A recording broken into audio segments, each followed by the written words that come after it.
Good day and welcome to Lesson 6 in our study of the book of Judges. Now, if you've been following this, you realize that there's been a number of times when this nation of Israel was rescued by God and then fallen back again into evil ways.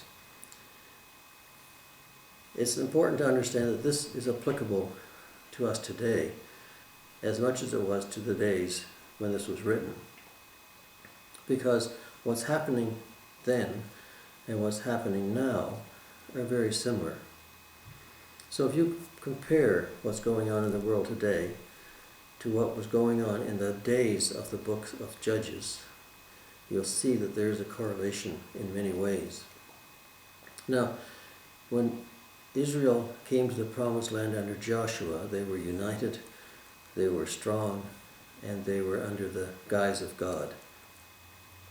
But as we've seen before, once the people who came with Joshua, who led with Joshua, were dead, then the Israelites fell into evil times and became intermingled and interwoven and adopted the customs and the gods of the people of the land they were now in. And we've seen where they have fallen into evil times on a number of occasions. And so far, there have been a number of occasions when God has come to their rescue. We've seen how He's rescued them through the judge Othniel. He rescued from the Mesopotamians. And then they fell back into evil after that was over, and He brought forth a judge called Ehud, who brought them out from under the king of Moab. And most recently, it was the judge called Deborah who took them out from the problem with the land of the Canaanites. And after Deborah did this, it says that there was peace. The land had rest for 40 years. Now, we don't know what happened during those 40 years. That's not recorded. But apparently, the land was peaceful, it was prosperous, and it became overindulgent. The people became slack. They became less concerned about their welfare. They became less concerned about the God that had rescued them 3 times. And again, as it says now in the beginning of chapter 6, then the children of Israel did again evil in the sight of the Lord. So it goes on to say, so the Lord delivered them into the hands of Midian for 7 years. And the hand of Midian prevailed against Israel because of the Midianites. The children of Israel made for themselves the dens, the caves, the strongholds which are in the mountains. And so it was, whenever Israel had sown, Midianites would come up. Also Amalekites and the people of the east would come up against them. Then they would encamp against them and destroy the produce of the earth as far as Gaza, and leave no substance for Israel, neither sheep, nor ox, nor donkey, for they would come up with their livestock and their tents, coming up as numerous as locusts. Both they and their camels were without number, and they would enter the land to destroy it. So Israel was greatly impoverished because of the Midianites. So here again, after 40 years of relative peace, the land became somewhat slack again. The Israelites became somewhat less adept at maintaining their culture. They turned away from God, and once again they were overrun by another nation. This time it was the Medians. Now the Medians were descendants from the marriage of Abraham and his second wife Keturah. And they were relatives of the Israelites, but also their arch enemies. And they were aligned with another group, the Amalekites, who were there before with the Moabites, and also with people of the east, which are more of the Arabic type tribes of today. And these people came up against Israel, and it says that they had subjected them for 7 years to servitude. And it was a severe subjection. it says that because of this, the Israelites were not even able to live in their own areas. They went to the caves and to dens, and they went to areas where they would normally not go. The land which God had promised to them was now essentially taken from them, and they were now going into the mountains and hiding like thieves and hiding like the bandits that the other tribes were supposed to be. The Israelites were now the hunted or oppressed people. And it says, because of the Midianites, that they went to the caves and to the dens, made themselves huts, and whatever Israel had done, the Midianites would take. So if the Israelis sowed food, sowed grains, sowed crops, when those crops were ripened, the Midianites would come in and take them. Their property, their animals, their oxen, whatever, the Midianites would take and just run away with. There was no law in the land. There was no recourse. The Israelites had grown weak, and as a result, they were being overrun by this other nation. And it said this happened because the Lord delivered them into the hands of Midian. This happened because they had done evil, and God delivered them into the hands of the Medians. And the Midianites had another secret weapon which had not been before apparently known or used in warfare, and this was the camel. The camel is an animal that can go many, many miles and for a long time without food and water. And it says that the Midianites came up with numerous camels, their livestock and tents coming up as numerous as locusts. Both they and their camels were without number. So as one other group had iron chariots, the Midianites had their camels. And they came on camels, innumerable animals, and came in and took over the land from the Israelites, to the point that Israel was greatly impoverished because of these people. Now again, when they became impoverished, when things got to the worst, when it became as bad as it could be, then it says, the children of Israel cried out to the Lord. And this is what often happens today. When things get to the worst it can be, then we cry out to God, rather than dealing with Him and obeying Him and doing what He asks us to do all the time.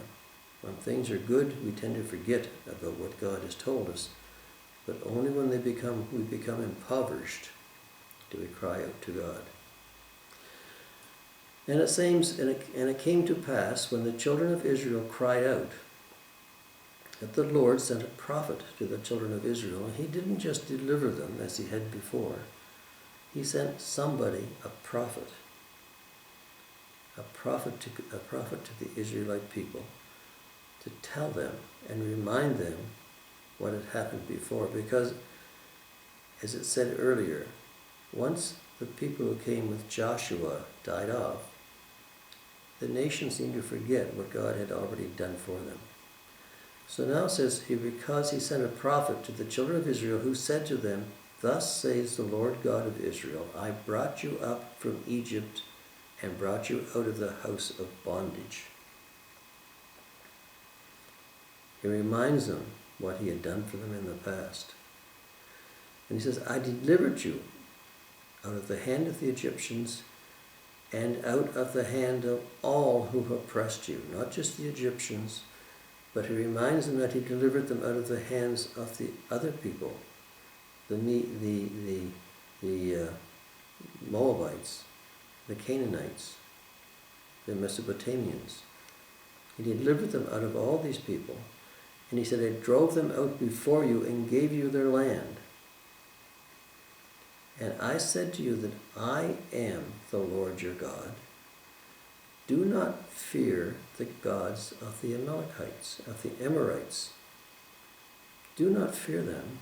I am the Lord your God. Do not fear the gods of the Amorites. They cannot harm you. These are the gods that the people in the land you dwell worship. but they are not your God. They are not the true God. They cannot harm you.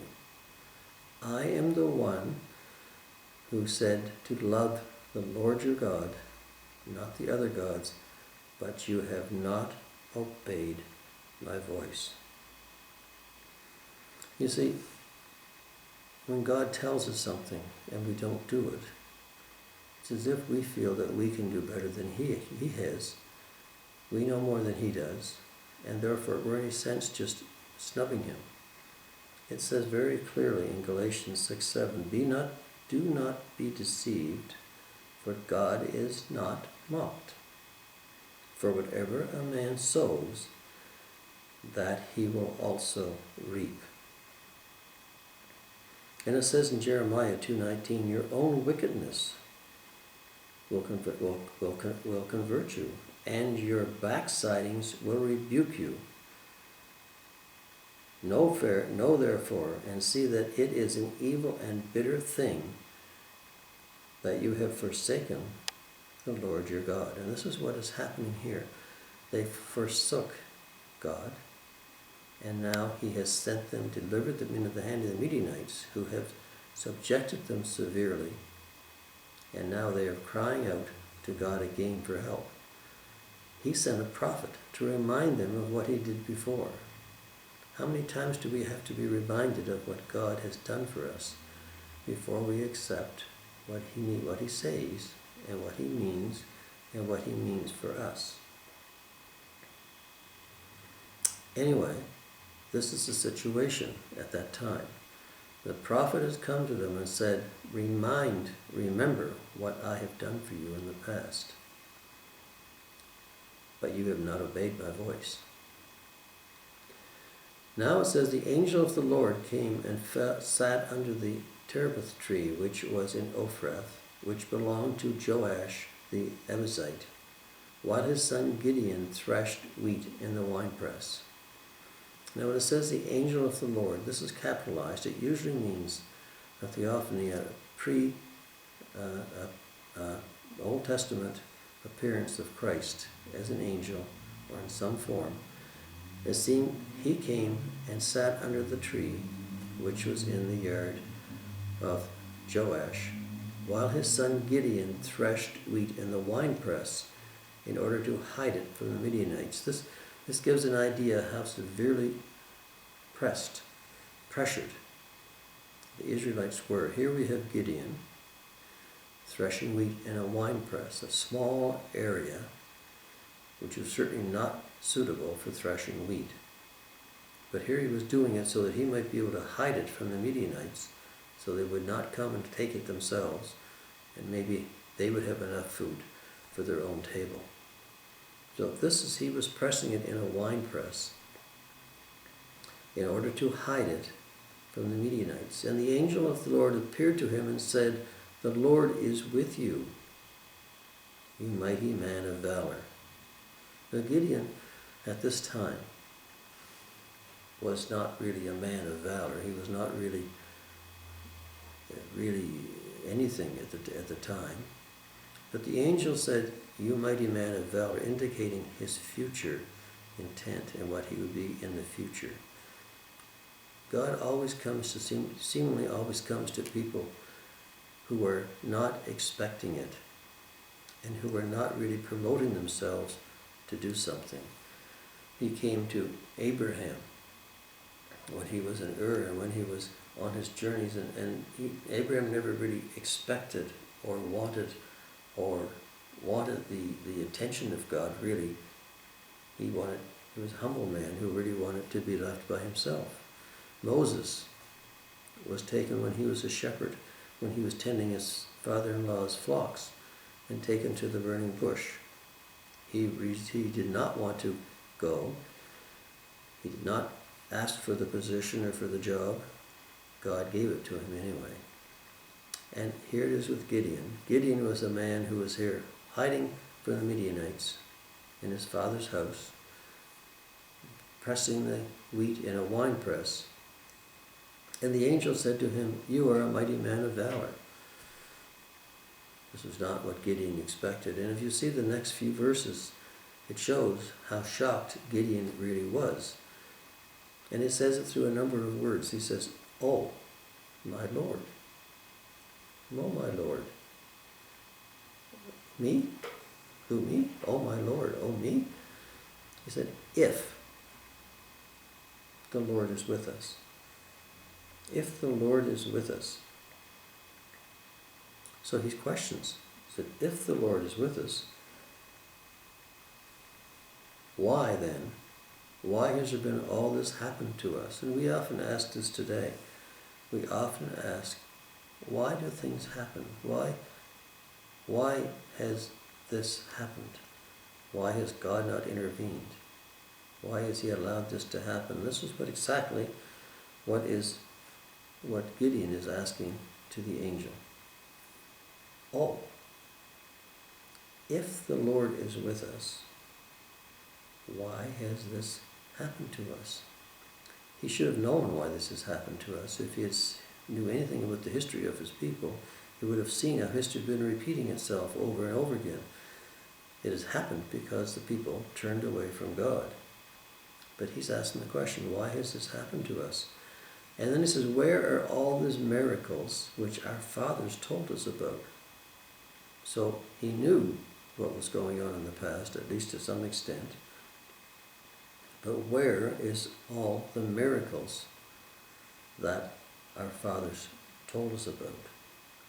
So Gideon said, oh, he said, if. He said, why? And he said, where are all these miracles? The questions that people often ask today. Where are all the miracles that your fathers told us about, saying, did not the Lord bring us up from Egypt? But now the Lord has forsaken us and delivered us into the hands of the Midianites. Now, people have often asked that question. Where's God? Has he forsaken us? Has he turned his back on us? Has he abandoned us? Where is he when these things happen? When bad things happen, why does God not intervene?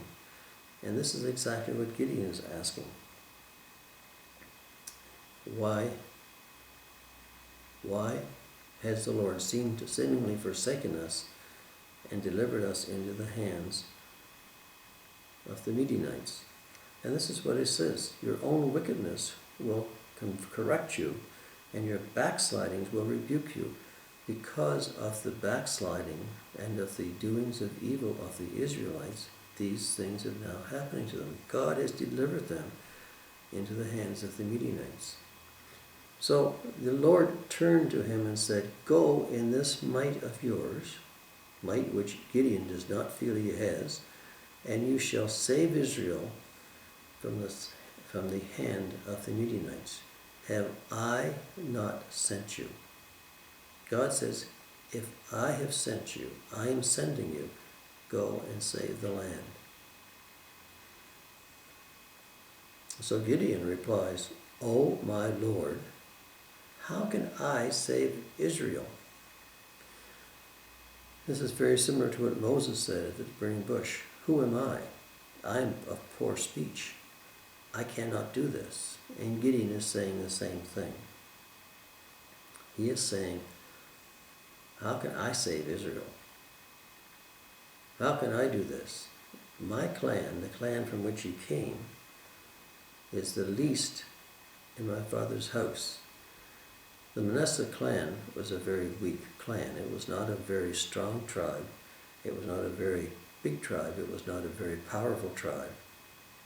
But God had came to Gideon, to one of the weaker tribes, to one of the weaker houses of Israel, and said, you will go and save Israel. And what he's really saying to Gideon is what he said to Paul in Philippians. He says, I can do all things through Christ, which strengthens me. Gideon, he's saying this to Gideon, go, I sent you. I sent you.